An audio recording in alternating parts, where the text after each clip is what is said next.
Nesse assunto eu tenho muitos conflitos de interesse, não só trabalho em serviço privado de vacinação, como presto assessoria aos produtores de vacina, faço aula para esses produtores, por isso acho que nós temos que sempre ter muita crítica em tudo que for colocado.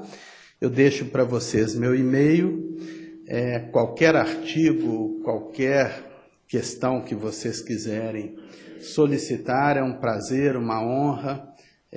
Tenho os artigos todos que dão base a essa apresentação, né? E teria muita alegria de enviar para vocês. Toda vez que a gente está diante de uma nova vacina, nós olhamos alguns parâmetros dela. Primeiro, imunogenicidade. Essa vacina faz anticorpo? Gente, isso interessa muito pouco em vacina. Para a maioria das doenças, nós não temos correlato de proteção, ou seja, nós não sabemos qual o anticorpo, em que quantidade, me diz que a pessoa está protegida. Infelizmente, seria muito mais prático trabalhar com anticorpo. Você precisaria, para testar uma vacina, de muito pouca gente, e seria razoavelmente barato. Mas, infelizmente, nós não conhecemos a quantidade e o tipo de anticorpo, que são uma marca da proteção. Eficácia. Eficácia é uma coisa de estudo clínico, é o que nós vamos ver aqui, é o que interessa quando você prescreve uma vacina para o seu paciente. 10 mil pessoas eu vacinei, 10 mil pessoas eu não vacinei, acompanho e vejo qual foi a diferença de risco entre os dois grupos. A hora que eu estou prescrevendo uma vacina para um indivíduo, o que me interessa é se ela é eficaz, para proteger aquele indivíduo. Já o impacto na população é diferente. Não depende só da eficácia da vacina.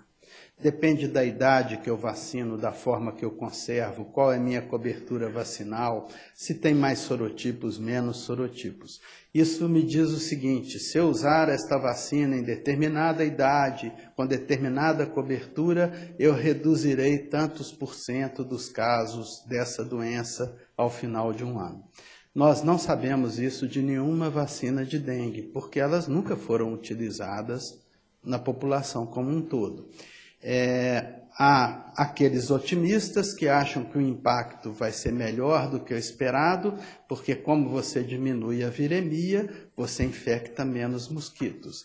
Há aqueles pessimistas, como eu, que consideram que a fêmea sabe muito bem transmitir o agente para os seus descendentes, sem precisar picar ninguém.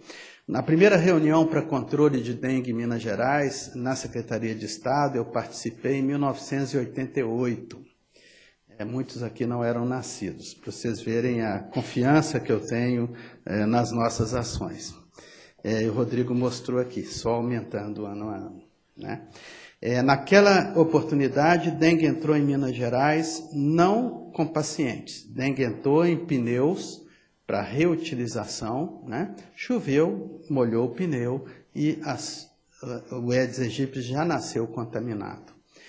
Então, não sei, essa questão de impacto de vacina dengue para o futuro, não tem como conversar. E, é claro, segurança. Essa vacina é segura, ela vai te dar segurança no sentido, na limitação da quantidade. Se o risco de morrer com uma vacina febre amarela é de 1 para 500 mil doses, eu jamais vou detectar isso no estudo clínico. Mas eu vou dizer o seguinte, eu vou evitar mais mortes pela doença do que eu vou causar com a vacina e, portanto, vale a pena utilizá-la. É isso que o estudo clínico te fala. Ele não diz se essa vacina é impossível que ela cause. Isso não existe. Isso vai ser na fase 4, quando a vigilância de eventos adversos à vacina atuar, né? E é uma obrigação do produtor hoje trabalhar com vigilância de evento adverso alguns anos depois do licenciamento da vacina. Bom, dito isso, eu falo a vocês que nós temos para dengue uma vacina licenciada, que eu vou, por questão prática, me aprofundar mais. temos outras vacinas em desenvolvimento. 2 da Takeda e do Instituto Butantan, em convênio com institutos de saúde americanos, são vacinas atenuadas, vivas, da mesma forma que a licenciada, só que são feitas à base do vírus dengue. Então, são vírus dengue manipulado, atenuados. Essas vacinas estão iniciando fase 3. Não sabemos quanto tempo levará para seu licenciamento. Nós temos 2 linhas de pesquisa, e essas eu sou particularmente apaixonado, que são essas vacinas que usam partículas virais, mas que têm adjuvantes altamente potentes.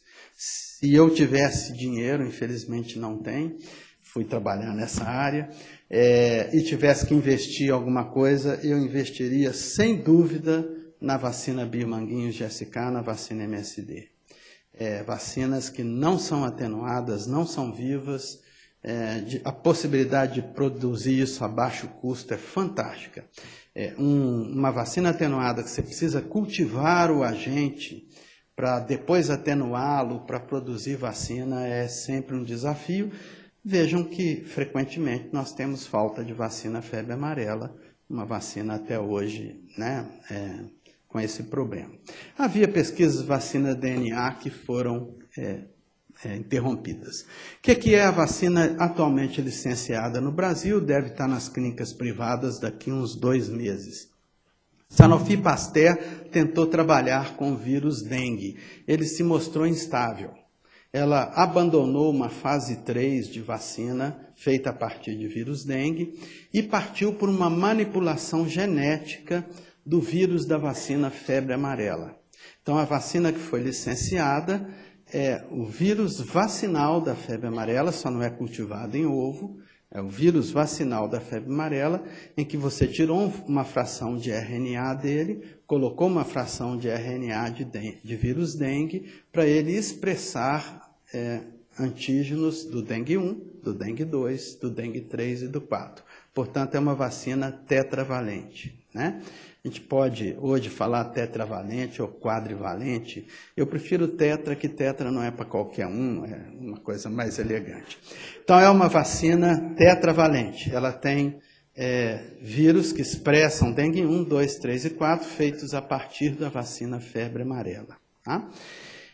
3 estudos eu acho mais importantes, que mais contribuíram para o licenciamento dessa vacina. Um estudo 2B, que vocês estão vendo aqui, mas um 2B que envolveu mais de 4.000 pessoas. Esse CID-14 foi feito na Ásia, ele incluiu crianças, feita em mais de 10.000 pessoas, e o CID-15, que foi feito na América Latina, 20.000 participantes, esse aqui feito a partir de 9 anos de idade, já não imunizando mais crianças. Tem mais de 60.000 participantes nos diversos estudos, mas eu considero esses os mais importantes. Estão publicados já, né, o resultado desses estudos. Eu trouxe para vocês o resultado desse aqui, que eu achei mais interessante, porque tem um tempo maior de observação, e eles pegaram acima de 9 anos, que é o que nos interessa. A vacina foi licenciada acima de 9 anos, nós vamos poder usar abaixo de 9 anos. Então, ele pega as coortes acima de 9 anos desses 3 estudos, e aí você tem um N maior. O 2B não entra em todas as contas por causa de um pouco de diferença de estudos. Como que era o desenho desses 2 principais estudos de fase 3? Você aplicava 3 doses de vacina, intervalo de 6 meses, ou seja, essa jamais será uma vacina para controle de surto ou epidemia. Essa é uma vacina que você tem que pensar no ano que vem, né? São 3 doses, intervalo de 6 meses. Numa primeira fase, grupo vacinado, não vacinado, você acompanhava, adoecia, fazia diagnóstico laboratorial. A fase seguinte é uma fase hospitalar, de mais longo prazo. Então, vendo a hospitalização entre o grupo vacinado e não vacinado. Ela nos diz sobre eficácia, mas ela nos diz sobre segurança também. E foi aqui que nós vimos ficou marcado que essa não parece ser uma boa vacina para crianças, porque no primeiro ano de vigilância hospitalar diminuiu a internação no grupo vacinado de crianças, no segundo ano aumentou, as vacinadas internaram mais do que as não vacinadas, depois tem dado não publicado mostrando que isso vai acabar ficando 0 a 0. Ou seja, não aumentou o risco, mas também não diminuiu. Há uma faixa ainda de dúvida entre 5 e 9 anos para estudos posteriores. Então, esta vacina acima de 9 anos, não vamos pensar numa vacina de criança. E convidado aqui pela Sociedade Brasileira de Pediatria, Mineira de Pediatria, eu agradeço a confiança, mas nos frustra um pouco como pediatras, né? Esta vacina. Bom, nós teríamos um montão de coisa de estudo clínico para mostrar, daí o meu e-mail para vocês pedirem os artigos. Eu preferi esta tabela, que é resultado daquele estudo que eu disse, de uma coorte maior, já acima de 9 anos, para não nos confundir.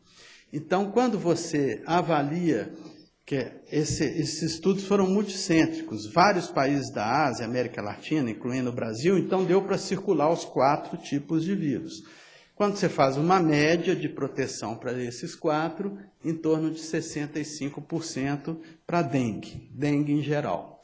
Sendo que se mostrou muito mais eficaz no caso do dengue 4, dengue 3, onde os intervalos de confiança são mais importantes, e bem menos eficaz para o dengue 2, onde o intervalo de confiança foi de 30 a 59, dando um intervalo aí 47. Tá?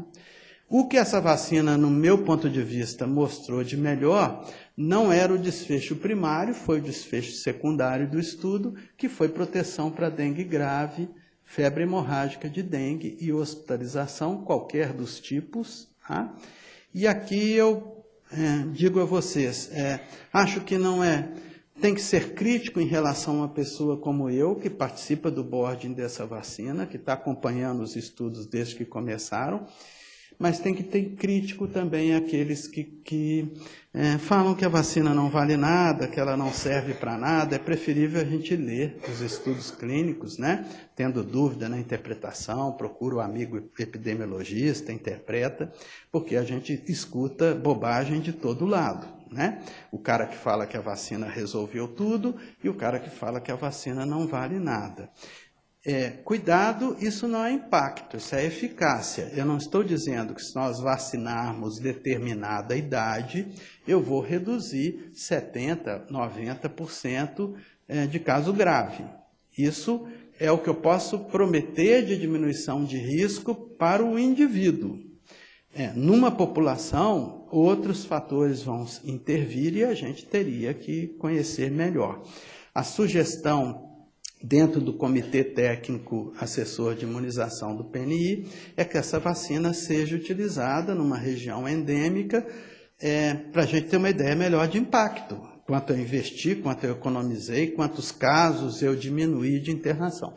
Mas ela aponta, acredito, para uma possibilidade muito boa de atuação em casos graves. A surpresa dessa vacina, acho que para todos, foi aqui. Ela é boa para soro positivo, ela não é boa para soro negativo. Quando começaram as vacinas, estudos com vacina atenuada com dengue, a grande preocupação era, se eu aplicar uma vacina viva em quem já teve dengue, ela não vai provocar febre hemorrágica? Ela não vai, porque essa era considerada a fisiopatologia da doença. Aconteceu o contrário. Ela foi mais protetora em quem já tinha tido alguma infecção. Então, vocês vão ver que o licenciamento dela fala entre 9 e 45 anos para regiões endêmicas. Ela não é uma vacina para usar no viajante, no cara que vem dos Estados Unidos, da Europa, porque ela provavelmente vai ter uma eficácia bem menor do que tem nos locais onde ela foi estudada, né? Eu só queria chamar a atenção que provavelmente isso, estou acabando mesmo, isso aqui explica a menor eficácia em criança. a chance da criança ser virgem de infecção é muito maior. Então, provavelmente, não é nenhuma incapacidade do sistema imune da criança responder à vacina, nada disso. É apenas o fato dela ainda não ter tido contato com o vírus e ter uma resposta pior, né? Muito bem, em termos de segurança, eu não teria nada a destacar do ponto de vista sistêmico. Convido vocês mais uma vez a ler os estudos. Dentro desse universo de 60 mil pessoas, somando todas as fases 2 e 3 e tal, se mostrou uma vacina segura dentro desse universo do estudo clínico. O que destaca mais é dor local, hiperemia, o que ocorreu mais, e eu convido vocês a ler. Então, ontem o Comitê de Calendários da Sociedade Brasileira de Imunizações se reuniu. São 25 especialistas em vacina de todo o Brasil e decidiu, então, recomendar para os calendários da Sociedade Brasileira de Vacinações essa vacina estritamente dentro do licenciamento da Anvisa, sem uso off-label de forma nenhuma. Então, ela é indicada entre 9 e 45 anos de idade, em regiões endêmicas, isso aqui para o Brasil não é óbvio, né? Contraindicações importantes: imunodeficiência, gravidez e lactação, e ela é feita em 3 doses com 0, 6 e 12 meses. Então, intervalo de 1 ano entre a primeira e a segunda. Em razão do tempo que a gente tem, né, acho que é mais importante ainda reforçar o meu e-mail e deixá-lo à vontade para vocês, para pedir essas publicações e outros documentos que vocês julgarem importantes. Muito obrigado.